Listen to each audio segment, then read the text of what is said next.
Trenerį, vėl rungtynės namuose, vėl pralaimėjimas, na ir panašu, kad tas prakeiksmas tiesiog veikia čia Kretingos arenoje. Žinoma, galbūt juokauju, bet koks buvo tų rungtynių planas ir kodėl nepasisekė jo įgyvendinti? Buvo planas realiai toks pat, koks ir buvo pirmose rungtynėse, žaidimo planas, bet labiausiai čia buvo psichologija, susitvarkyti su ta psichologija ir su tai sprendimo būdais, nes kadangi detalės tokias puolime labai blogos ir užmiršta vėl derinius, atbėgam į puolimą, bet momentais labai gerai žaidžiam, momentais labai prastai. Tai tie prasti momentai mums neleido šiandien iškovotis pergalės. Galima sakyti, tragiška pirmoje rungtynių pusė, -15 ir po to iškart po ilgosios pertraukos toks spurtas 16-3.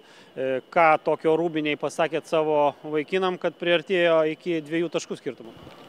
Nieko ypatingo atrodo nepasakiau, tiesiog laikomės to žaidimo plano, jie tikrai labai gerai pataiko tas metimus.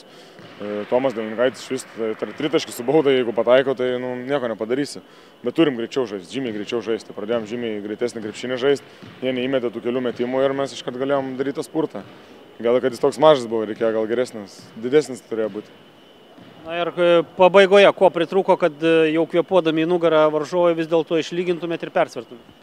Tai manau, čia jau fortūna. Tikrai man tas neblogą tritaškį paleido prie -5. Tai jie įmetė tą tritaškį, mes neįmetėm. Tai čia jau galas yra, kai įeini rungtynės 50-50, tai čia jau sėkmė. Tai mums neįkrito šį kartą tie metimai, kaip pirmose rungtynėse krito. Tai tikėkime kitoje serijoje, nes ir 4 rungtynės čia bus, tai jau tikėkime sukris tie metimai. Rytis Zabita šiandien pasirodė kaip tikras lyderis, pavadavo tiek Ruikį, tiek Stašį, kurie galbūt ne maksimalias savo statistikos prasme rungtynės sužaidė, bet Zabita 21 taškas, 10 taškių iš 11, praktiškai neprametė. Čia turbūt ir komandinio žaidimo kaip kamuolys skirstomas priklauso rezultatas, ar ne? Tikrai mūsų gynėjai perimetre gauna gerą gynybą, tada lieka Rytis laisvesnis, tai šiandien Rytį jie surado, pirmam kėliny iš vis labai lengvai ten surado. Tai manau, čia gynėjų didelis nuopelnas, aišku, Rytis atsidūrė tam tikrose vietose. Tikėkime ir toliau taip galėsim ištampyti tą gynybą. Ir ką, iki trečiųjų rungtynių turite pakankamai daug laiko, jos ketvirtadienį. Kaip šitas dienas suplanavę praleisti? Ja, dabar pailsėsim tiesiog, pagalvosim 2 dienas, paskui rinksimės treniruotę, pasižiūrėsim video. Nežinot, video, kai žiūri, viskas kitaip matosi. Iš šalies dabar ant emocijų kažką papasakoti labai sunku, tiek Rūbiniai po rungtynių. Tai pasižiūrėsim, analizuosim ir ruošimės kovai. Jurbarką atsivešite ir savo sirgalių armiją ir kadangi svečių arenose laimite dažniau, džiuginat savo sirgalius negu namuose, ką galit pažadėti? Ne, tai sirgaliai visą laiką su mumis važiuoja, tokiame etape privalo važiuoti, nes toks etapas nežinai, kada gali pasikartoti.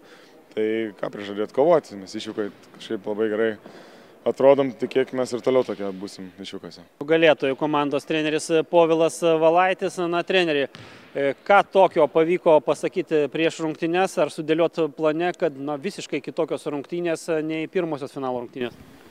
Juodas darbas gynybai.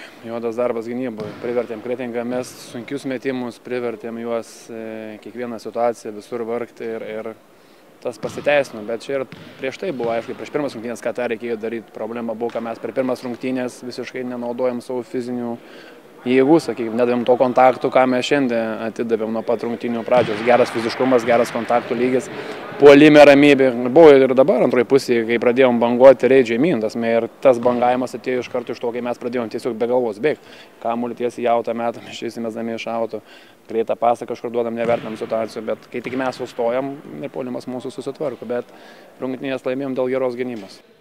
Matėt antrojoje pusėje, trečiajam kėliny, kad slysta tas mažėja pranašumas ir slysta ta rungtynių tvirta kontrolė. Kokie jūsų veiksmai padėjo suvaldyti šią situaciją?